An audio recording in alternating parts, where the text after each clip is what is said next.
So one of the commentaries that we've been using in Ecclesiastes began the chapter on this section with, this is probably the hardest text in Ecclesiastes to understand and to preach. So thank you, David, for that one. He swears it was not intentional, but the Lord is good. This morning, so obviously we're talking about wisdom. And wisdom is one of those things that we all know we could use a little more of it, right? It's sort of like being healthy. We could all eat a little better. We could all exercise a little bit more. We could all use a little more wisdom in our lives. But what is wisdom according to the Scripture? And how do we get it? Like, what is wisdom useful for? These are some of the questions we're going to explore this morning. And furthermore, the preacher in Ecclesiastes is going to lead us to wonder, is wisdom even worth it? So let's begin generally with what is wisdom in the Bible. What is wisdom in the Bible? A biblical view of wisdom begins with this idea that God created the world in a particular way. There's a particular shape to the world. Things work in certain ways. Things are made for specific purposes. Particular actions have a set of particular consequences and outcomes in the world. So that's kind of the foundation. And furthermore, God has given moral rules for people to abide by. And so taking these two things together, since God is both the creator and the lawgiver, we understand that God designed the world in such a way that living a good, upright life in the world that he created will lead to success in that world. So wisdom is not the same thing as law, but it's built on the law, with the law of God, God's moral law in mind. The word that the Hebrew word that we translate in our Bibles as wisdom can literally mean skill, like the competency it takes to play an instrument. And so the idea of wisdom is this idea of mastery or skill or competency of life. And it's one that integrates both moral and practical considerations for living well in God's world. It's not just about success, but it's about building a good life. Think about it like a board game. Some board games are pretty straightforward and simple, but some are a little bit more complicated. And in these kind of more complex strategy board games, you have the rule book, right? But then a lot of times in the rule book, there will be sort of some strategy tips for beginners sort of starting out. So if you kind of, if you're trying to wrap your mind around how does this game work, what should I be doing to try to win, it'll give you some sort of, here's some sort of strategy tips to help you succeed. So they're not a guarantee that you'll win, but it's a good starting place. And I think wisdom literature in the Bible is kind of like that. It's kind of like the strategy guide to life. And so our definition for wisdom this morning, this will be on the screen.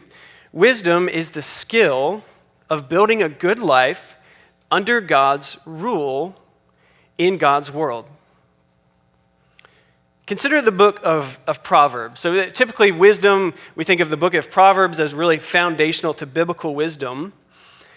In a proverb is not a command, it's not a promise, it's a short, sort of pithy saying that reveals a general truth about actions and outcomes in the world. So take, for example, one that you have probably heard from Proverbs 22:6 says, "Train up a child in the way he should go. Even when he is old, he will not depart from it." So there's sort of like a general principle there, right? If you train a child in the way he should go, if you're careful in how you raise your children, even when they're old, they'll not depart from it. Sort of a general statement on actions and outcomes in the world. And so it is by wisdom that God's people are to build good lives for themselves under God's law in God's world. But as with many things, it's not that simple for the preacher in Ecclesiastes. He's going to sort of poke some holes in our outlook on wisdom. That brings us to our first point, that wisdom is vulnerable. Wisdom is vulnerable. We begin with the text begin with a parable of the poor wise man. Right, this is kind of the classic underdog story, right? So in this parable that he tells, there's a city with there's only a few men in it, and there's a great king that comes marching forward with his army, building these great siege works against this small, sort of helpless city.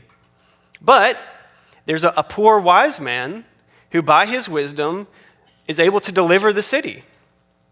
So it's the underdog story. We love these stories where the heroic underdog sort of beats all the odds. So that's sort of the first twist of the story, right? The unsuspected victory of the underdog.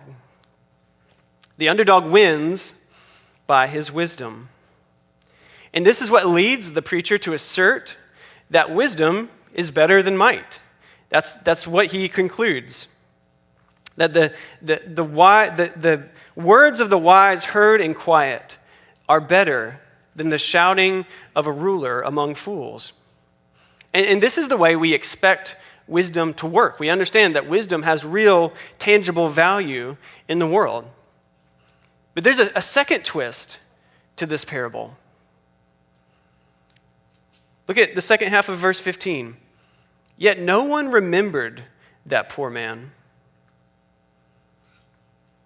No one remembered that poor man. He remained poor. He was forgotten. Even though this wise man accomplished this great feat of defending his city by wisdom, his words are forgotten. He dies in poverty.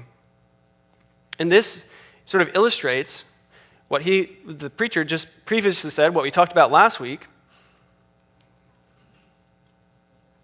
It illustrates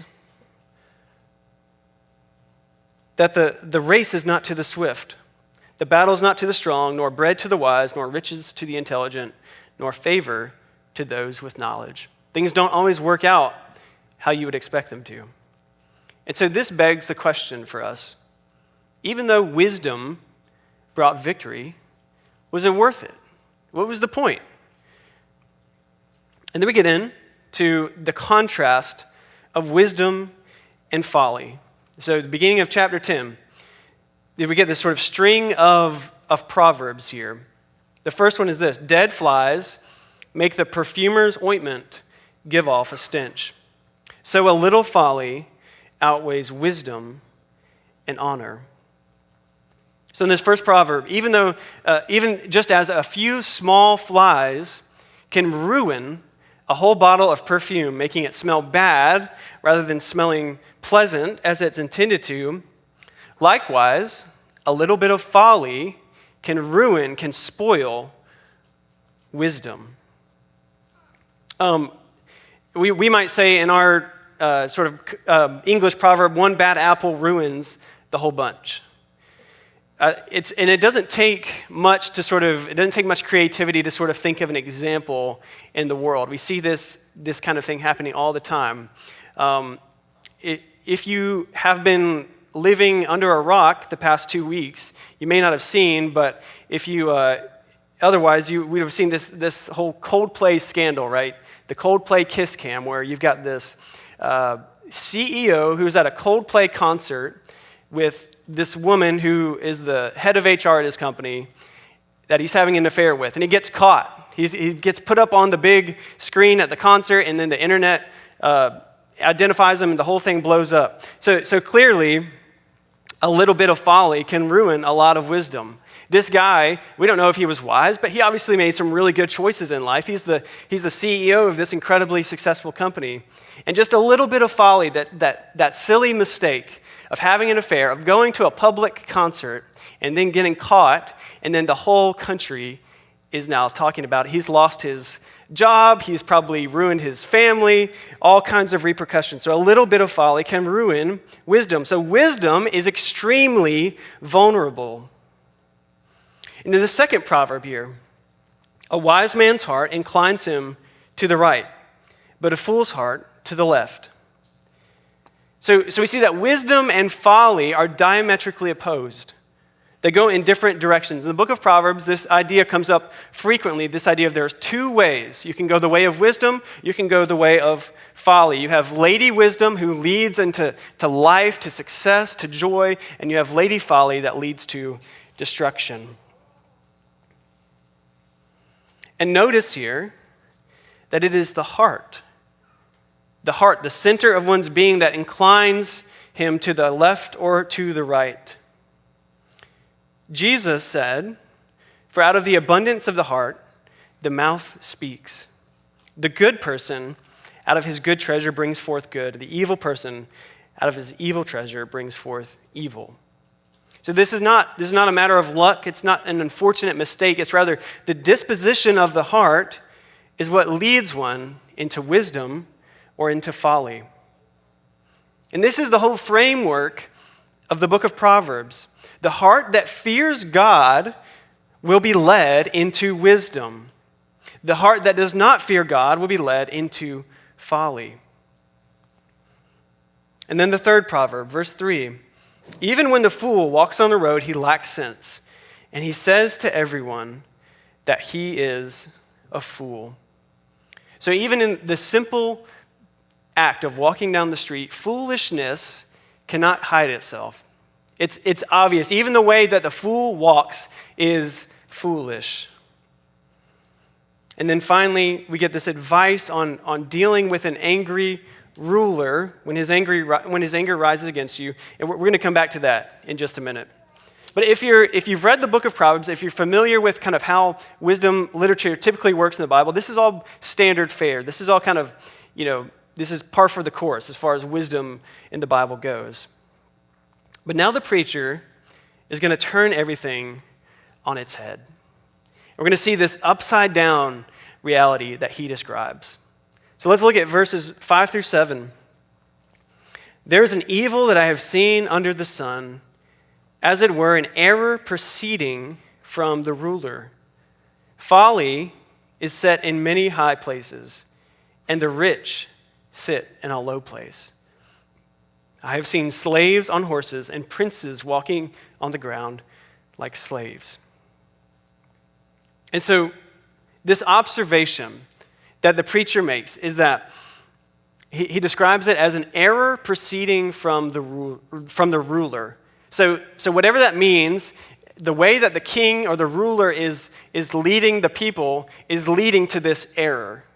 And the error is this upside down reality. So we have folly contrasted with the rich. So folly is sort of personified here. Folly is set in many high places. We might say that folly is being praised as if it were wisdom. Or those who are foolish are being exalted to positions of authority that they surely do not deserve. And then the rich, on the other hand, now the rich here is sort of a shorthand for wise. So the reason for that is because it was expected that if you're wise, then that would lead to riches, that would lead to success in your life. So it was sort of assumed in this day that the rich were the wise, and the wise were the rich. And so the rich or the wise are made low, right? They're the ones that should be ruling. They're the ones that should have authority, but they are kind of demoted in this upside down reality. And then a similar point is made. He says the slaves are acting as princes, and the princes are acting like slaves. So he brings up this idea of the slaves are on horses. And so horses in this time period were really only accessible to the wealthy, those with power, and they're typically used for military purposes. So there's an association with horses and might and kind of authority and rule. And the slaves, the ones who don't have any legitimate authority or power, are seen riding on the horses. And the princes, the ones who are supposed to be ruling, the ones who should be wise, are walking on the ground like slaves. It's flipped upside down. And so this was a tragedy in the preacher's mind here, that things are upside down. Things are not as they're supposed to be. So we need to take our sort of modern Western lenses off for a moment, because that might sound like, well, it's a level playing field. That we might think of it as a good thing, but this is actually sort of described as and evil that the preacher observed. Because what is supposed to happen is that the wise are the ones who are supposed to be successful in life. They're the ones who are supposed to be the ruling class. But because of the incompetence of the ruler, the king, the wise are demoted and the foolish are promoted. One of my favorite TV shows of all times is The Office, the American version, of course. And the show is absolutely hilarious because the boss, Michael Scott, is so incompetent, right? That's what makes the show so funny. And there's this one scene where Michael, the boss of the sort of regional manager of the branch, is he's applying for a position at corporate. So he wants this promotion. And somebody says, is he qualified? Is he even qualified for that job? And then one of the other characters says, well, he's not even qualified for the job he has now. So the show is funny because the incompetent ones are the ones who are leading the company. And I think this is sort of the idea here, this upside-down reality of the world. We see this coming to even clearer picture at the end of the passage. So jump down to verse 16. Woe to you, O land, when your king is a child, and your princes feast in the morning. Happy are you, O land, when your king is the son of the nobility, and your princes feast at the proper time for strength and not for drunkenness. So we have here the king. The king is, we have a childish king compared to a king who is the son of the nobility.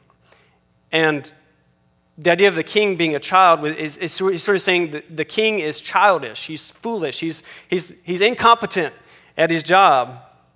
No offense to all the kids who are in here this morning. I'm sure all of you would make great kings and queens, but we understand that ruling a kingdom takes a great deal of wisdom and competence and know-how.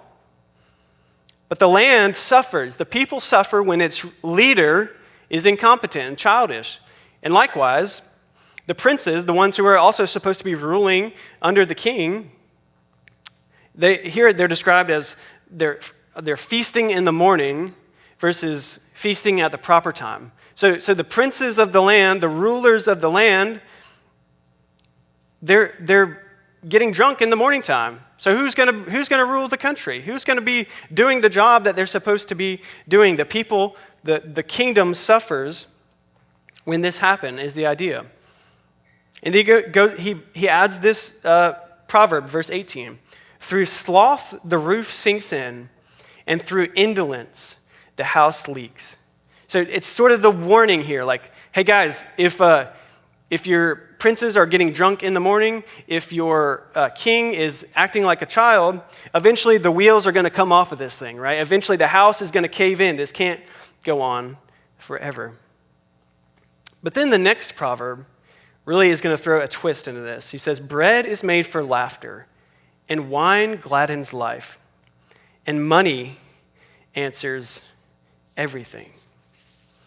So the first part of that sounds like what the preacher in Ecclesiastes has already affirmed the goodness of God's gift of food and drink, right? Bread is made for laughter, wine gladdens life. These are good gifts of God that the preacher has already affirmed. But then the last one that he adds, money answers everything.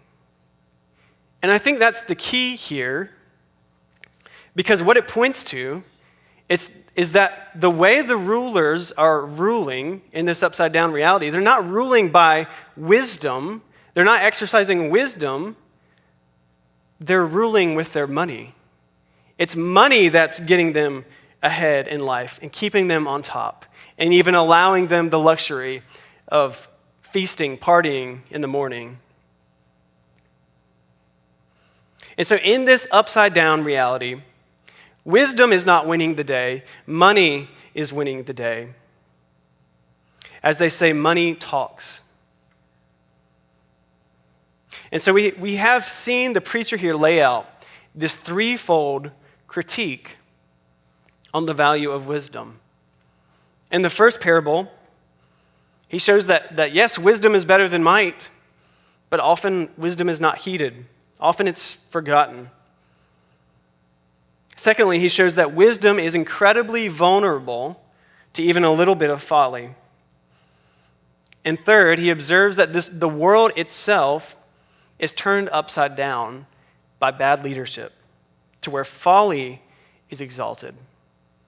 And it's not wisdom that will lead to success, that will lead to getting ahead, that will lead to a well-established order, but rather money. And so, like with most subjects, the preacher has just given us a gut check in our overly optimistic assessment of wisdom. So where does that leave us? Is the preacher actually leading us to conclude that wisdom isn't worth it? That one should just pursue money instead? One should just sort of give up and just play the game how it's played by others? I don't think so. I think what he's actually doing is giving us a warning, a reality check. So rather than downplaying wisdom's value, I think he's actually raising the stakes on how important wisdom is. And this brings us to our second point, that wisdom is valuable. Wisdom is valuable. Flip back over to chapter 10, verse 8. Another string of proverbs here. He who digs a pit will fall into it, and a serpent will bite him who breaks through a wall. He who quarries stones is hurt by them, and he who splits logs is endangered by them.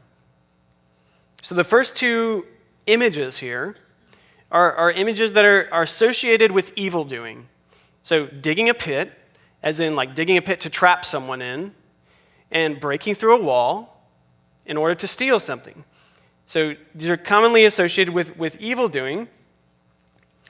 And the Proverbs, the wisdom of the Proverbs say that those who violate God's law are foiled by their own transgression. Like you dig the pit, you're going to fall into it. You break through a wall, a snake's going to bite you. A modern proverb would say, play stupid games, win stupid prizes, which I think is just a wonderful way to put that. But in the second proverb, the sort of images are similar in that the action leads to this inherent danger, but in this case, the activity is not rule-breaking, but rather it's good, productive activity. It's quarrying stones, it's splitting logs.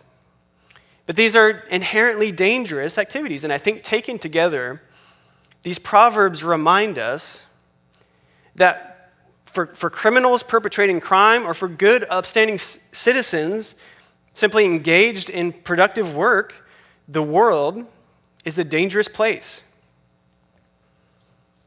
The next proverb, if the iron is blunt and one does not sharpen the edge, he must use more strength.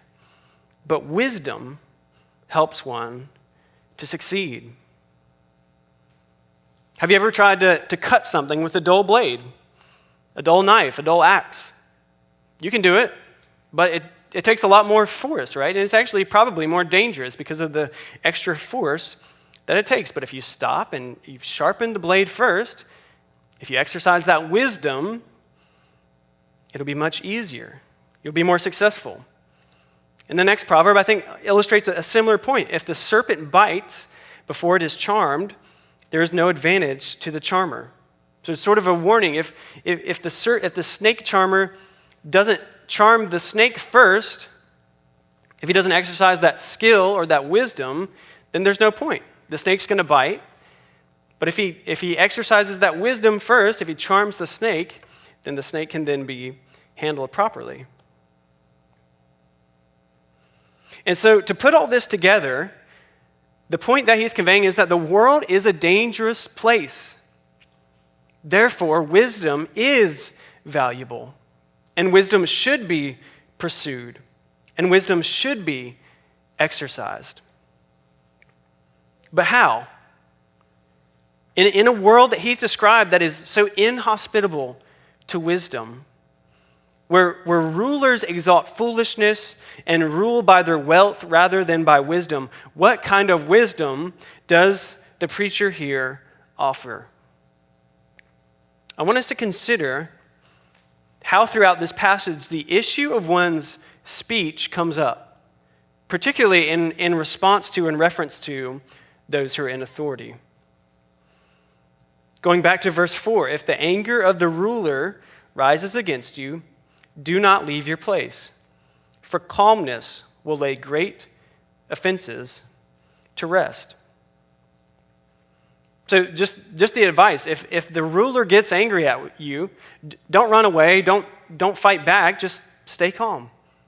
Stay collected, use wisdom, and you'll be able to lay the offenses to rest. You can work through it.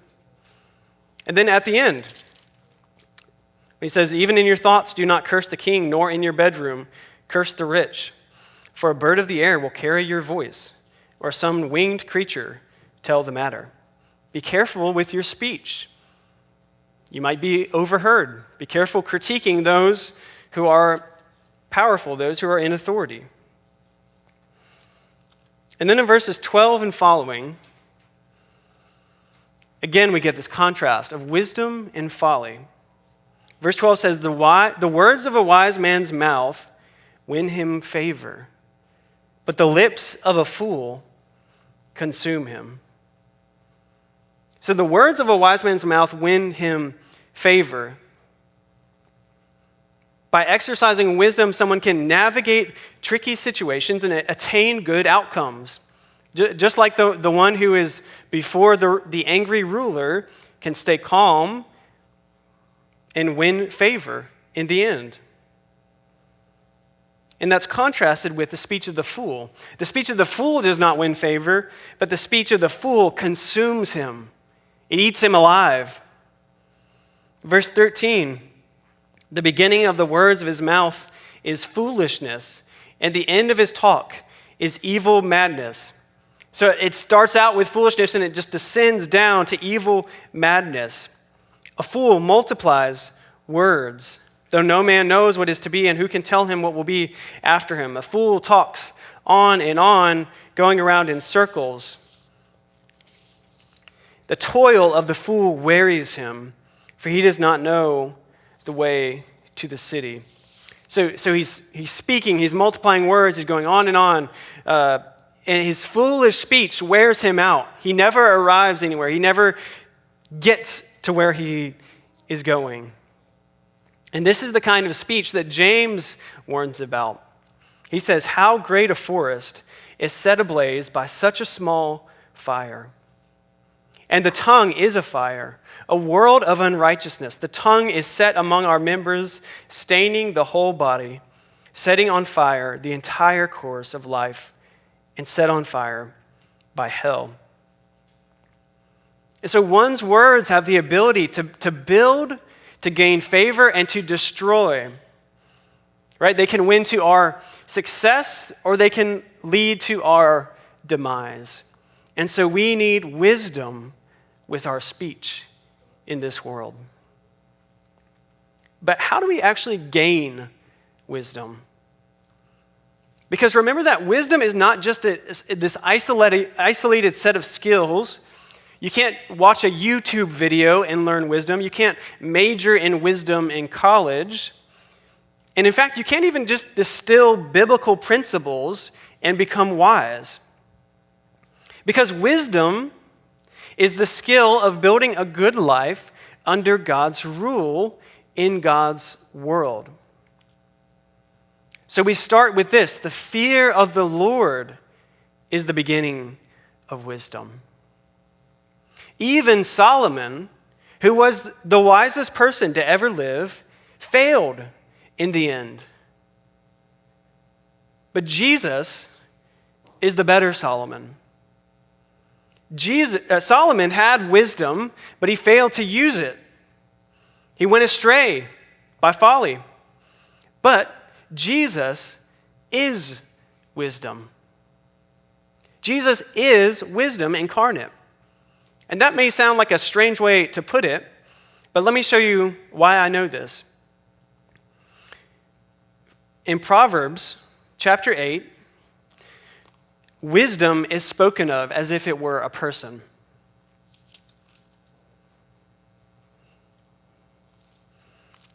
Sorry, I had the wrong mark here. Proverbs chapter 8 says this. Wisdom is speaking here. Wisdom says this: the Lord, Yahweh, the God who created the world, possessed me at the beginning of his work, the first of his acts of old.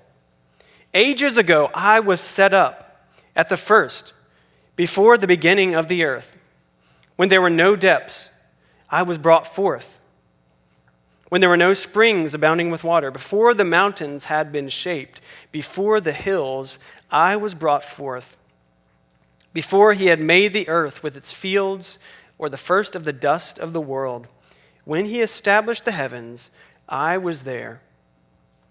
So wisdom is sort of spoken of as if it were a person, that God, the Lord, possessed wisdom. The Lord brought forth wisdom before he created. And I think Paul in the New Testament saw this as a reference to Jesus. Because when he wrote to the Colossians and he speaks of Jesus in this way, he says, "For by him all things were created." Whereas Proverbs 8 would say, by wisdom the Lord created the world. Paul says, by Jesus the world was made. And Paul also says,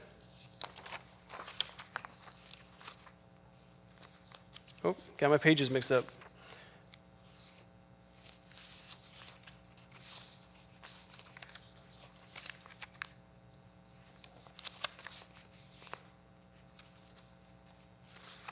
Well, I think I'm missing a page. That's okay.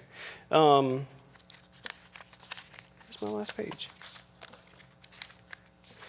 Paul also says that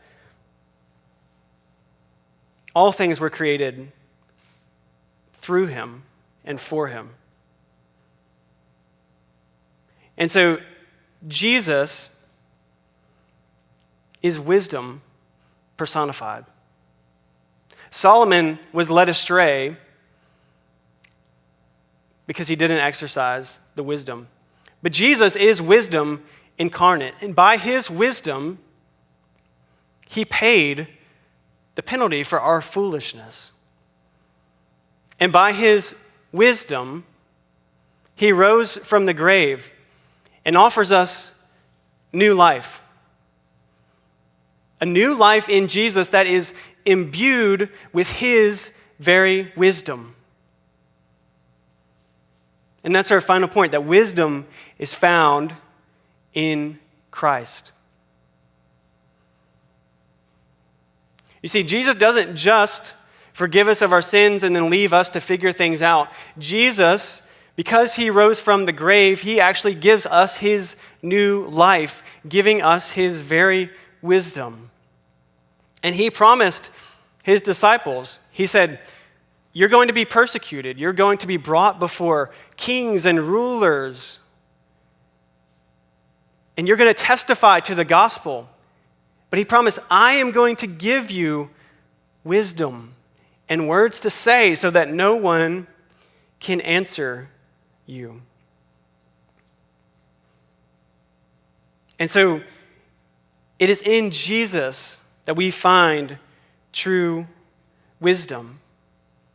And one of the primary ways that the Lord has ordained that this wisdom would be disseminated to his people is through the church. In Colossians, later in the book of Colossians, Paul commanded this in chapter 3, verse 16.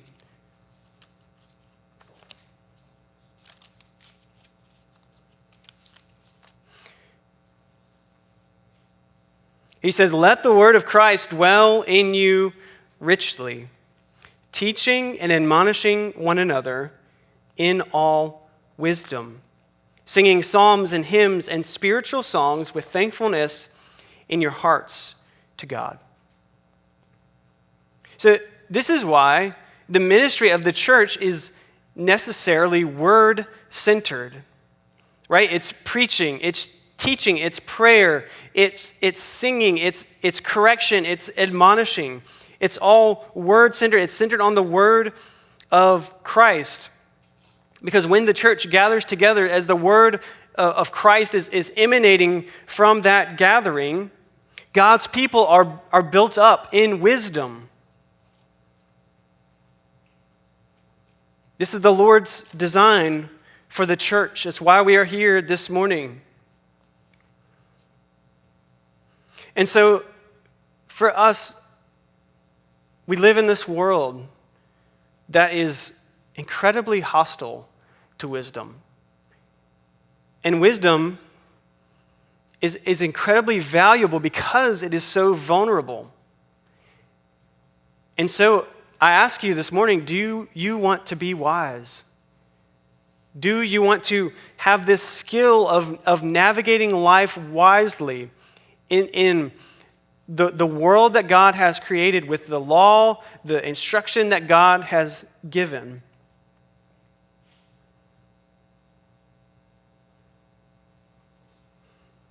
And the way that we gain this wisdom is really quite simple. James says, the beginning of his letter,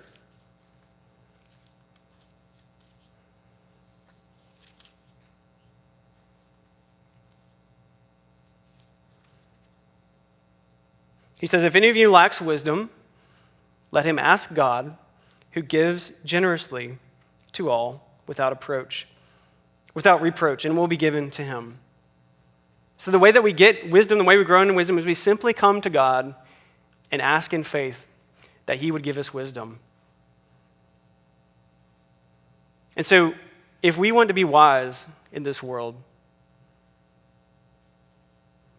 we must find wisdom in Christ. We must look to him, ask him in faith for wisdom, and he will give it. And we must root ourselves in the midst of God's people. As the word of Christ dwells in us richly, God's people will be built up in wisdom.